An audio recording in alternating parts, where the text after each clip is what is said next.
Bismillahirrahmanirrahim. Bismillahi wa bihamdih. Assalamualaikum warahmatullahi wabarakatuh.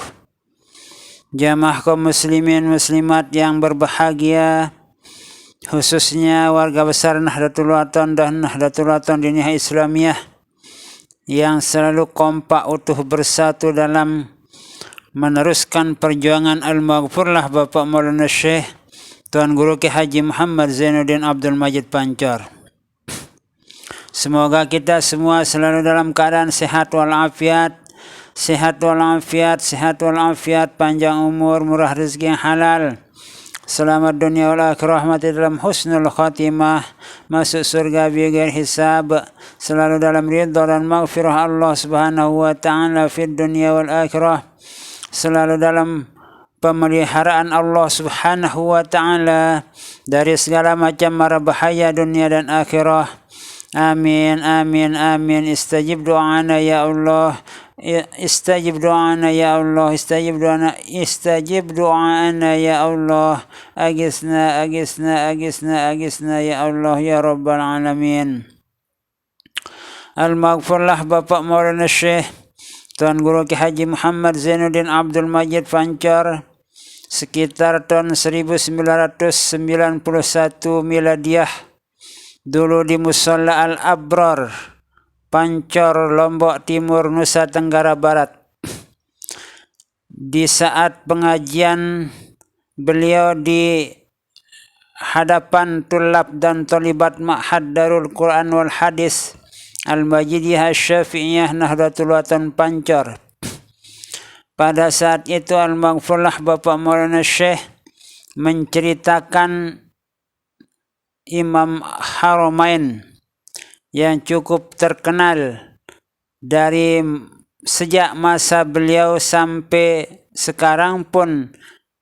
Imam Haramain itu sangat dikenal oleh khususnya dunia Islam. Kenapa Imam Haramain itu begitu terkenal di kalangan umat Islam, khususnya di pondok-pondok pesantren? Disebabkan karena beliau itu adalah seorang ulama besar yang mencetak generasi-generasi Islam menjadi ulama, menjadi auliaullah. Banyak murid-murid beliau itu menjadi ulama, menjadi auliaullah karena ketinggian ilmu yang dimiliki, sehingga beliau itu cukup terkenal disebabkan karena beliau adalah ulama besar dan mempunyai murid yang cukup banyak. Di samping itu juga yang menyebabkan beliau itu adalah cukup terkenal sampai sekarang karena beliau adalah seorang wali agung, wali besar di masa beliau. Beliau itu diketahui oleh masyarakat atau jamaah pada masa itu menjadi seorang auliaullah yang cukup terkenal pada masa itu, bahkan sampai sekarang pun beliau itu dikenal seorang wali agung, wali besar, ulama agung, ulama besar, disebabkan karena di saat beliau itu memimpin atau mengimami sholat Jumat, di saat beliau itu mengimami sholat Jumat di Masjidil Haram Makkah, beliau juga dalam waktu itu pada hari Jumat yang sama mengimami sholat Jumat di Masjid Nabawi Madinatul Munawwarah.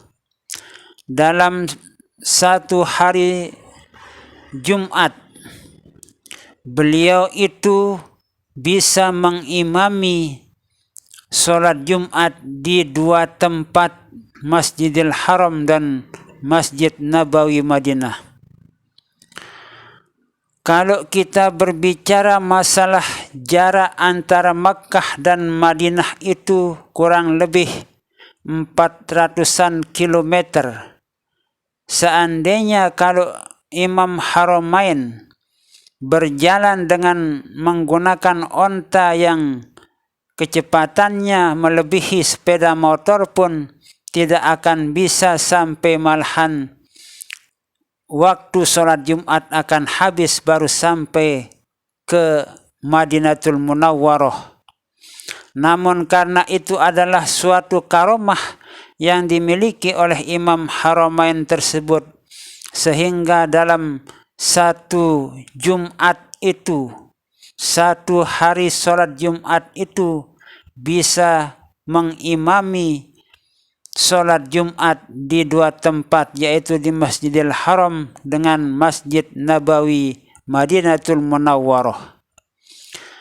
Dari mana masyarakat tahu bahwa masjid atau Masjidil Haram diimami oleh Imam Haramain dalam Jumat tersebut?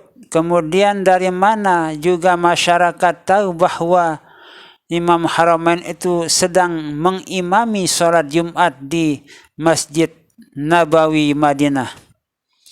Karena pada masa itu ada saling bertanya di antara murid-murid beliau itu, siapa yang menjadi imam sholat Jumat di Masjidil Haram pada hari Jumat ini. Kemudian yang ditanya itu menjawab, guru kita yaitu Imam Haramain. Kemudian juga yang bertanya itu mengatakan bahwa di sini juga guru kita itu mengimami sholat Jumat di Masjidin Nabawi Madinah. Nah, dari segi dasar itulah masyarakat tahu, dari sebab itulah masyarakat tahu bahwa Imam Haramain itu adalah seorang waliyum min awliyaillah, karena bisa mengimami sholat Jumat pada dua tempat pada satu hari Jumat. Dan dari dasar itulah orang-orang atau masyarakat pada masa itu memberi julukan atau menjuluki beliau dengan Imamul Haramain, karena bisa mengimami dua Masjidil Haram, dua masjid tanah haram, yaitu Masjid Nabawi dengan Masjidil Haram, Masjidil Haram Makkah dengan Masjid Nabawi Madinah.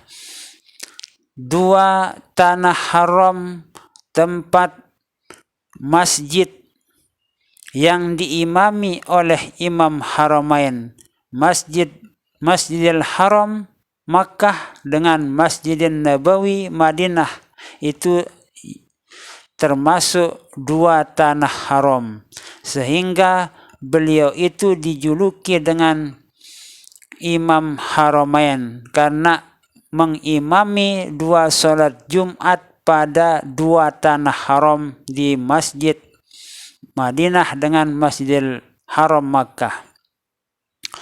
Kemudian Al-Maghfurlah Bapak Maulana Syekh Tuan Guru Ki Haji Muhammad Zainuddin Abdul Majid Pancor melanjutkan cerita beliau dulu di Musalla Al-Abrar.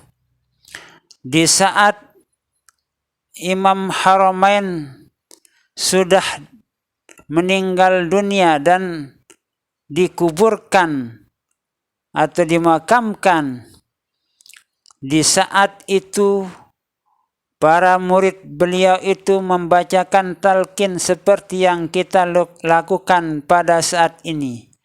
Setelah dikubur, ditanam sesuai dengan aturan syariat Islam dan mulai membacakan talqin. Setelah itu berzikir, berdoa seperti biasa yang dilakukan oleh umat Islam pada masa ini. Lalu kemudian setelah jamaah yang begitu ramai pulang dari pemakaman Imam Haramain itu, ada beberapa murid beliau tinggal di atas kuburan itu. Di saat itu Imam Haramain dilihatnya sedang didatangi oleh malaikat Mungkar dan Nakir. Karena dua murid beliau ini adalah murid-murid kesayangan Imam Haramain yang dibukakan hijab oleh Allah Subhanahu wa ta'ala, sehingga murid beliau itu bisa melihat keadaan Imam Haramain yang sedang didatangi oleh dua malaikat, yaitu malaikat Mungkar dan Nakir. Di saat Imam Haramain itu didatangi oleh dua malaikat Mungkar dan Nakir, terbangunlah Imam Haramain. Kemudian malaikat Mungkar Nakir pun bertanya kepada Imam Haramain tersebut. Pertanyaan malaikat Mungkar dan Nakir itu sudah kita hafal, dan jawabannya pun sudah semua kita hafal akan jawaban dari pertanyaan-pertanyaan malaikat Mungkar dan Nakir itu. Kemudian satu persatu pertanyaan itu dilontarkan oleh malaikat Mungkar dan Nakir kepada Imam Haramain. Yang pertama, marrabbuka, wa man nabiyuka, wa ma kiblatuka, wa ma imamuka, wa ma dinuka, wa ma ikhwanuka. Marrabbuka, siapakah Tuhanmu? Man nabiyuka, siapakah nabimu? Ma dinuka, apakah agamamu? Ma kiblatuka, apa kiblatmu? Ma imamuka, siapakah imammu, pemimpinmu? Ma ikhwanuka, siapakah saudara-saudaramu? Itu pertanyaan-pertanyaan malaikat Mungkar Nakir yang dilontarkan kepada Imam Al-Haramain pada saat itu di dalam alam barzah. Kemudian mendengar pertanyaan malaikat Mungkar dan Nakir ini, Imam Haramain menjawab, lihat jenggot saya ini. Jenggot saya ini sampai memutih masuk ke dalam kubur alam barzah ini. Sudah sampai berapa banyak manusia-manusia yang saya ajar, sampai jenggot saya ini memutih karena saya selalu mengajar umat manusia di atas bumi. Apalagi model pertanyaan yang saudara-saudara lontarkan kepada saya ini sudah saya hafal dari sejak saya masih anak-anak. Kenapa yang model-model begini yang saudara-saudara pertanyakan kepada saya? Lalu malaikat Mungkar Nakir itu menjawab, kami hanya menjalankan tugas dari Allah Subhanahu wa ta'ala, bahwa kami ini diperintah oleh Allah Subhanahu wa ta'ala untuk menanyakan hal yang seperti yang kami tanyakan tadi itu. Siapapun dia, apakah dia orang awam, orang alim, ulama besar, wali besar, seorang nabi pun, bahkan orang-orang yang tidak pernah belajar pun, kami tetap menanyakan hal yang kami tanyakan seperti itu. Karena itu adalah merupakan tugas yang wajib kami laksanakan sebagai hamba Allah di dunia ini. Itulah jawaban malaikat Mungkar Nakir terhadap Imam Al-Haramain tersebut. Lalu di saat itu malaikat Mungkar Nakir itu sudah menjalankan tugasnya sebagai hamba Allah. Sebab malaikat itu la ya'sunallaha ma amarahum. Malaikat-malaikat itu tidak akan mengingkari apa yang telah diperintahkan oleh Allah Subhanahu wa ta'ala kepada mereka. Nah, itu di dalam Al-Quranul Karim, la ya'sunallaha ma amarahum wa yaf'aluna ma yu'marun, dan menjalankan apa-apa yang diperintahkan oleh Allah Subhanahu wa taala kepada mereka. Walau bagaimanapun pertanyaannya, siapapun yang dihadapi oleh malaikat Munkar dan Nakir itu tetap menjalankan tugasnya sebagai seorang malaikat untuk menanyakan apa yang telah diperintahkan oleh Allah Subhanahu wa taala kepada mereka. Nah, itulah sekilas dari cerita tentang Imam Al-Haramain yang pernah diceritakan oleh Al-Maghfurlah Bapak Maulana Syekh Tuan Guru Ki Haji Muhammad Zainuddin Abdul Majid Pancor dulu di Musalla Al-Abrar sekitar tahun 91 yang lewat. Semoga kita semua bisa mengikuti jejak langkah para anbiya, para mursalin, rasul-rasul Allah, para auliaullah, para ulama yang ikhlas dalam berjuang mengajarkan, menyampaikan agama ajaran Allah dan Rasulnya. Semoga kita termasuk orang-orang yang selalu dalam pemeliharaan Allah Subhanahu wa taala dari segala macam mara bahaya dunia dan akhirah, mati dalam husnul khatimah, masuk surga bighairi hisab. Amin, amin, amin. Allahumma amin ya Allah ya Rabbal alamin. Wallahu a'lamu bis-shawab, wallahul muwaffiq wal hadi ila sabilir rasyad. Wassalamu alaikum warahmatullahi wabarakatuh.